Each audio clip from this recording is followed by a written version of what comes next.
বাহিনীর দাপট, তৃণমূলের ক্যাম্প অফিস ভাঙচুর, বিক্ষোভ, ভোট চলাকালীন উত্তপ্ত নাটাবাড়ি। এরই মধ্যে মেজাজ হারালেন কোচবিহারের তৃণমূল জেলা সভাপতি রবীন্দ্রনাথ ঘোষ। সপাটে চর কষালেন দলীয় কর্মীকে। দিনের শেষে ভোট কর্মীদের হুমকি দেওয়ার অভিযোগে তাঁর বিরুদ্ধে এফআইআর এর নির্দেশ দিল কমিশন। ডামি ইভিএম, ইতস্তত ভিড়। এই অভিযোগে নাটাবাড়ির চিলাখানা প্রাইমারি স্কুলের বুথের বাইরে তৃণমূলের ক্যাম্প অফিসে চড়াও কেন্দ্রীয় বাহিনী। এলোপাথারি লাঠিচার্জ। এই সেন্ট্রাল ফোর্স এসে আমাদের ভাঙচুর করে সমস্ত ভ্যালি দিল, আমাদের মারলো, একটা মেয়ে ছেলেকে মেরেছে, আরো অনেককে এখানে মেরে ভোটারদের ভাগিয়ে দিচ্ছে। নির্দিষ্ট দূরত্বের বাইরে থাকা সত্ত্বেও ভেঙে দেওয়া হয়েছে ক্যাম্প অফিস। অভিযোগ তৃণমূলের। লাঠির ঘায়ে আহত হয়েছেন তৃণমূলের উপপ্রধান। প্রতিবাদে বিক্ষোভ দেখান এলাকাবাসী। যারা চা খাচ্ছে, পান খাচ্ছে, তাদেরও মারধর করছে। এরা সব কেন্দ্রীয় বাহিনী, সব এই কেন্দ্রীয় থেকে এসছে। এরা এসে ভোটের উপর একটা সন্ত্রাস তৈরি করেছে। ভোটের সন্ত্রাস, এটা কালো সন্ত্রাস তৈরি করেছে।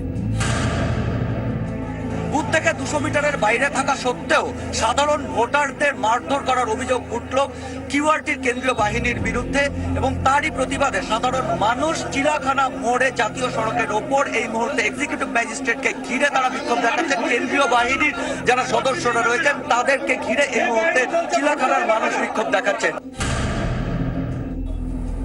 ক্ষোভ ছিল বিরোধীদের ওপর। বাহিনী পুলিশের একাংশের বিরুদ্ধেও একতরফা কাজের অভিযোগ তোলেন। এসব নিয়ে কথা বলার মাঝেই হঠাৎ করে মেজাজ হারিয়ে ফেলেন নাটাবাড়ির তৃণমূল প্রার্থী তথা জেলা তৃণমূল সভাপতি।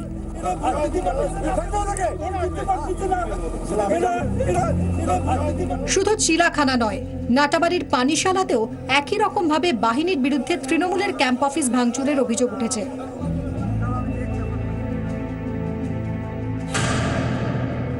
ধাইয়েরহাট স্কুলের 103 নম্বর বুথে ঢুকে ভোট কর্মীদের সঙ্গে তর্কাতর্কিতে জড়ালেন কোচবিহার জেলা তৃণমূল সভাপতি রবীন্দ্রনাথ ঘোষ।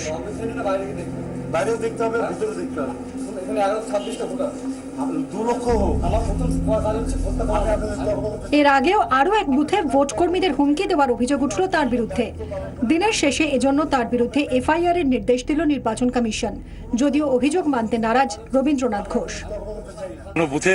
বুথের মধ্যে কাউকে আমি কোনো হুমকি দিইনি। বুথের মধ্যে একটা জায়গায় সে এক প্রিসাইডিং অফিসার, তিনি ইনসাফিসিয়েন্ট লাইটে ভোট করাচ্ছিলেন। বাইরে এসে ভোটাররা অভিযোগ করছিল এবং আমার পুলিং এজেন্ট অভিযোগ করছিল যে ওখানে লাইটটা দেওয়ার ব্যবস্থা করুন। ক্যামেরায় অজয় আনন্দ এবং সুমন কল্যাণ ভদ্রের সঙ্গে সিজান মন্ডলের রিপোর্ট, 24 ঘন্টা, নাটাবাড়ি।